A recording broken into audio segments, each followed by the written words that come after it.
जय झूलेलाल। अॼु मां तव्हांखे ॿुधाईंदसि त बाज़ार वांगुरु पनीर सॉफ्ट और स्पंजी पनीर असां घर में कीअं ठाहियूं, जंहिंमां ॾाढियूं सुठियूं सुठियूं डिशिस ठहंदियूं, भाॼियूं स्नैक्स।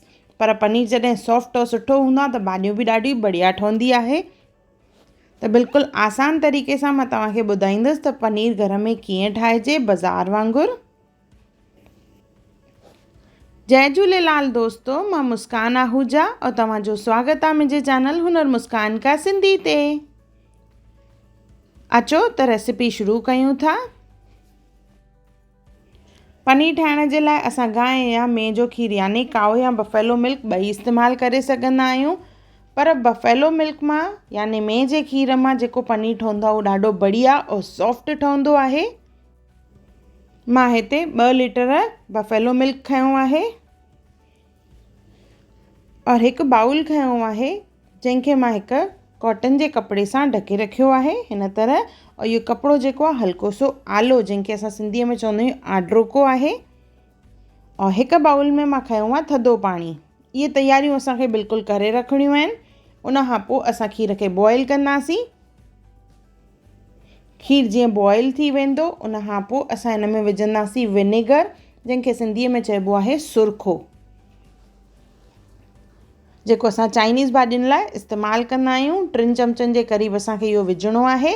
इहो डाइल्यूटेड आहे यानी शिडो आहे। अगरि इहो तव्हां कॉन्सनट्रेटेड यूज़ कयो था जेको घाटो हूंदो आहे त 1 खां 1.5 चमचो ई तव्हांखे लॻंदो उहो। इनखे चङी तरह मिक्स कंदासीं। ॾिसो असांजो पनीर ठहणु चालू थी वियो आहे। बिल्कुलु पाणी ऐं पनीर अलॻि थी वेंदो। हिकु बॉयल अचणु ॾींदासीं। जीअं बॉयल अची वेंदो गैस बंदि करे छॾींदासीं। ॾिसो हिन तरह चको चको पनीर अंदरि ठहियलु हूंदो। छाकाणि त बफेलो मिल्क जेको आहे उहो काफ़ी घाटो हूंदो आहे, त उन मां पनीर जेको आहे ॾाढो बढ़िया ठहंदो आहे। इन खां पोइ असां हिनखे छाणींदासीं। त जेको असां बाउल और कपिड़ो खणी रखियो उन में सॼो असांखे इहो मिक्सचर विझणो आहे, जीअं पाणी सॼो अलॻि थी वञे।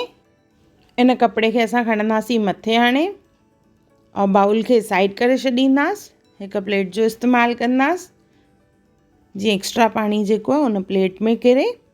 हाणे हिनखे असांखे टाइट ॿधणो आहे। ध्यानु रहे असांखे घणो टाइट न आहे ॿधणो, छाकाणि त घणो पाणी अगरि हिन मां निकिरी वेंदो त पनीर जेको आहे काफ़ी ड्राई ठहंदो। कपिड़े खे लूज़ बिल्कुलु बि न आहे छॾिणो, सिर्फ़ु असांखे ध्यानु रखिणो आहे त पाणी जेको आहे सॼो न निकिरे। हल्को हल्को पाणी हिन में हुजे। तव्हां हथु लॻाए ॾिसंदो त तव्हांखे लॻंदो पनीर नरम आहे। इनखे असां हिन तरह प्रेस कंदासीं जीअं एक्सिस वाटर निकिरी वञे। थोरो थोरो पाणी ख़ाली बचियलु हुजे हुन में। 2-3 मिंट ईअं पकड़े बीहंदासीं। उन खां पोइ ॾिसो पनीर खे कढी करे असां विझंदासीं थधे पाणीअ में। ऑन द स्पॉट असांखे विझणो आहे थधे पाणीअ में। 5-10 मिंट उते रखंदासीं उन पाणीअ में, जीअं हिनजी गरमाइश निकिरी वञे। 5-10 मिंट हिनखे रखंदासीं त इहो चङी तरह सेट बि थींदो। इन खां पोइ असां हिनखे पाणीअ मां कढंदासीं और वधीक सेट थियण लाइ असां हिनखे रखंदासीं फ्रिज में। पहिरियां सिर्फ़ु असांखे 10 मिंट हिनखे पाणीअ में रखिणो आहे। इहो इंस्टेंट स्टेप करण सां पनीर जेको आहे ॾाढो बढ़िया ठहंदो आहे। हाणे असां हिनखे रखंदासीं फ्रिज में। त पनीर खे डायरेक्टली कॾहिं बि फ्रिज में न रखिबो आहे। आले कपिड़े में वेड़े रखिजे जीअं इहो सुके न। त घटि में घटि 15 खां 20 मिंट हिनखे रखिणो आहे। पोइ ॾिसो असां हिनखे इस्तेमालु करे सघंदा आहियूं। केॾो बढ़िया पनीर ठहियो आहे, बिल्कुलु बाज़ार वांगुरु।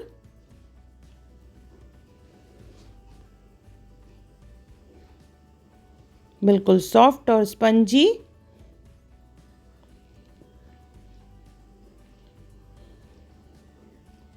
त हिकु दफ़ो ज़रूरु ठाहियो और मूंखे कमेंट सेक्शन में ज़रूरु ॿुधायो त तव्हांखे इहो मुंहिंजो वीडियो कीअं लॻो। इहो ॾाढो यूज़फुल वीडियो आहे, ज़रूरु ठाहिजो।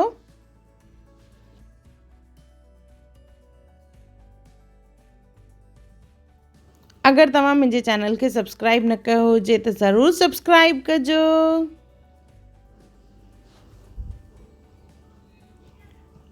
अगरि तव्हांखे मुंहिंजी वीडियो पसंदि आई हुजे त उनखे लाइक कजो, मुंहिंजे चैनल खे सब्सक्राइब कजो, इंस्टाग्राम ते ज़रूरु फॉलो कजो और मुंहिंजी वीडियो खे ज़रूरु शेयर कजो। और मुंहिंजो वीडियो ॾिसण लाइ धन्यवाद।